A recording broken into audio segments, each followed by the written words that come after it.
Light versus L has always been treated as the blueprint for the ultimate philosophical battle. It's the genius student psychopath versus the genius detective. And these two have shaped the way that we think about morality in modern anime, but we can't really talk about morality or the difference between good and evil without mentioning Nietzsche. But let's talk about why Light isn't the centerpiece of the story, and disregard the idea of him being called the failed Ubermensch. Because when you strip away the charm of L's nonchalant and cavalier attitude, a damning realization begins to take form. From a Nietzschean perspective, Light isn't the only failure in the room. His descent into madness from the Kanto region's top student into Kira is easy to diagnose as a failure. It's the textbook definition of a god complex. And because Kira's ambitions are so loud and in your face, it acts as sort of a shield for the character on the other side. And if we see Kira as the face of evil, it's easy to place anyone who doesn't support him on the side of good. But if we get away from the ideas of good, evil, and morality as a whole, we'd be able to understand why L can be considered an even greater failure than Kira. Nietzsche valued the idea of intelligence over traditional morality because it was always viewed as a crutch for the weak. And I say crutch because it allows the powerless to level the playing field by restricting others. And in his eyes, there were two parts to being intelligent: having the ability to create something new, and having the desire to improve what already is. You see, because both were necessary and nothing is more disappointing than unrealized potential. If intelligence in the traditional sense was all it took, both L and Kira would be the last to disappoint. And in one of his books, we're introduced to the concept of the last man. It's a person who's entirely content with a life that never challenges him mentally, physically, or spiritually. And if the world around him was going to hell, it'd be completely fine as long as his comfort wasn't bothered. He lives in a bubble avoiding confrontation and anyone or anything that would cause him problems. You can think of the last man as the absolute opposite of the Ubermensch. Now, having a few of these tendencies doesn't automatically write you off as the embodiment of ultimate failure, but it doesn't mean you're completely in the clear either. But this concept isn't exclusive to an individual, and it applies to anyone and anything that perpetuates the mindset to include a society that allows it to rot their culture from the inside out. So imagine what Nietzsche would think of someone who acts as its protector. Better yet, imagine what he would think about the world that we live in today. I can't speak for other countries, but I know in the US we're surrounded by the very thing that he hated most. No matter which financial class you belong to, there are so many people who only care for a life of vanity and hedonism.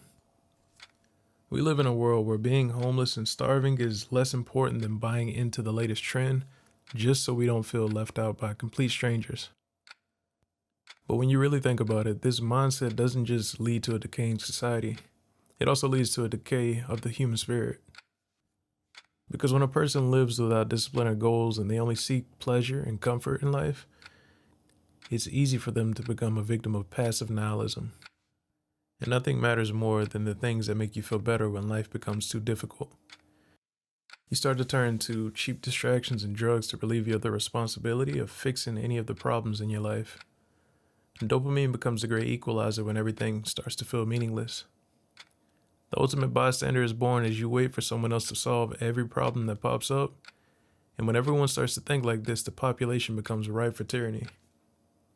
With a little charisma and a path forward, anyone can control the herd, and people become sheep as a dangerous level of naivety spreads throughout. It's like a contagion. When Kira finally appears, the attitude in the Kanto region quickly shifts from fear and panic to a feeling of relief, as they believe that the solution has arrived. Someone or something has finally come to solve their problems, which apparently means executing all of the bad guys. And this type of behavior reinforces the ideals of Kira as his executions become a new form of entertainment.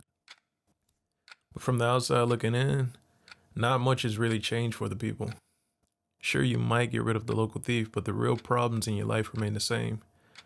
Everyone and everything around you becomes stagnant, so it feels like you're frozen in time. And this is the world that L decides to protect. And in episode 25, L makes a confession to the orphans of Whammy's house.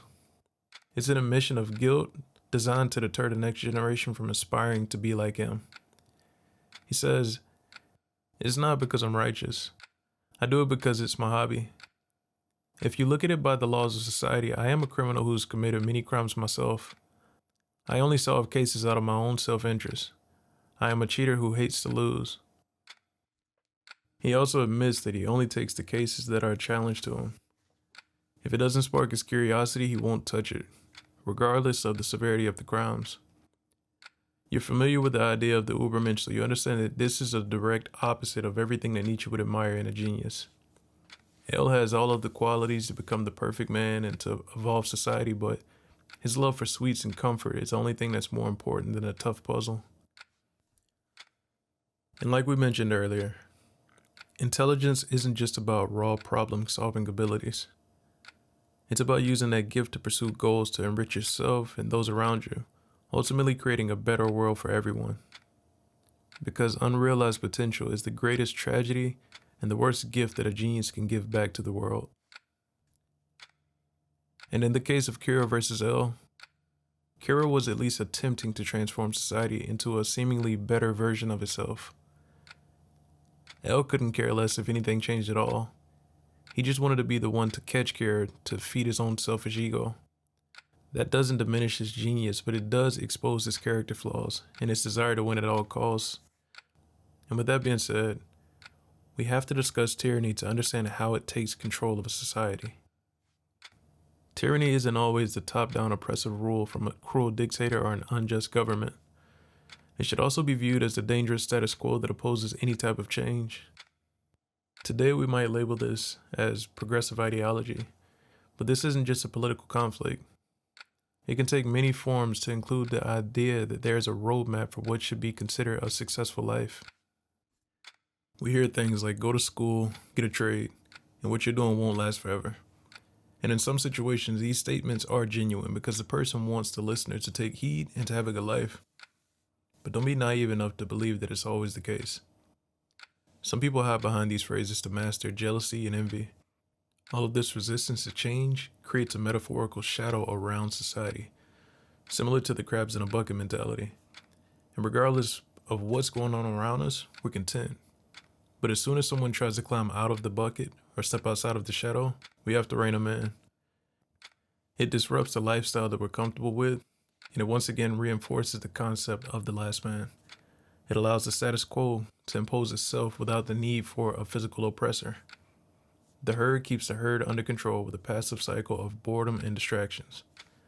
That's the tyranny of the shadow.